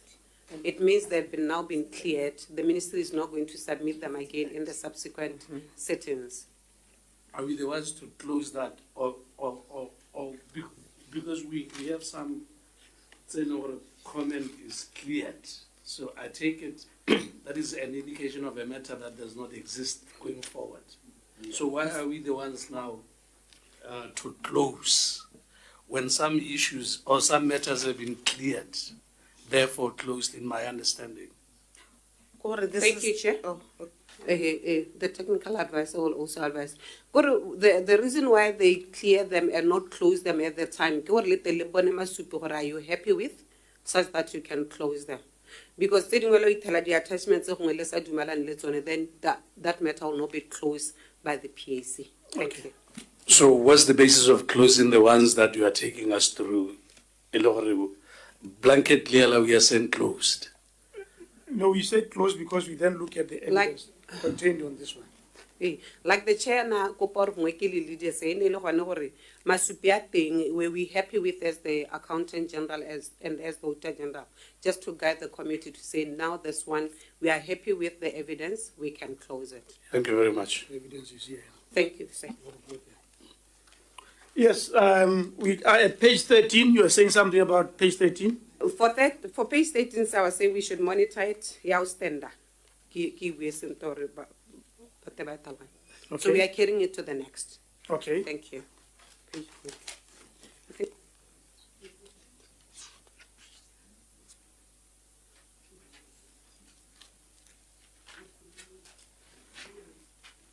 I've been reminded, I can Che, for item on page 13, give memo, not monitor, so that we carry it to the subsequent year. We memo it. It will be in the memorandum of progress in the next PAC. Yeah. Okay. Let's go to another page. This is page 14. Anything there? That's all peer. Chair. That's all it will be. We are now going to the Auditor General.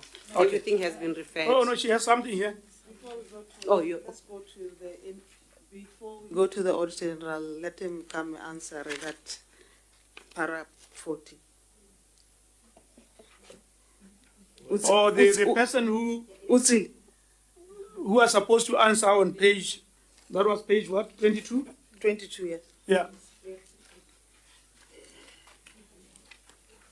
Kana, well, on technical issues, yes, we do allow supporting staff to explain, but you know they have not taken oath. But we will allow the explanation. It's going to, they're saying it's going to another ministry. So the accounting officer is here, one minister. It's the project officer, because but the project started, and I think in 2018 they were transferred.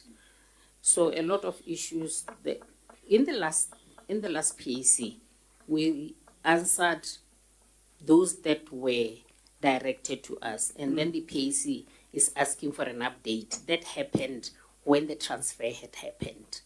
So that is why even when we were preparing it, we requested, as we had written to say, but in the realization that it was already here, we brought him in. Okay, you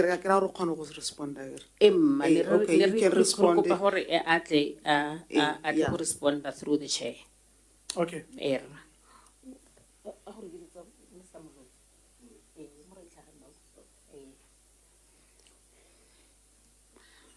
No, Nikira when accounting officer or respond for the update.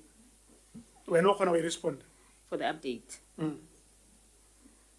Or you can't, or you. It happened in another ministry, so it will. When. Who accounts for the ministry? Perhaps that should be the person to come and account, not necessarily an officer who hasn't taken an oath. That is what we were requesting when we responded, say, for a ministry wa trade and entrepreneurship, who are currently housing the projects. Can they be the ones who respond? I think you are right. There's no need to call him. We will note it, and all members should note it. Please staff note it so that when the Minister of Trade comes in, we engage. Thank you very much. That's what we respond to. The memo is done. We will now have to break for tea. And when we come back from tea, we shall now be looking at the Auditor General's report. This report here.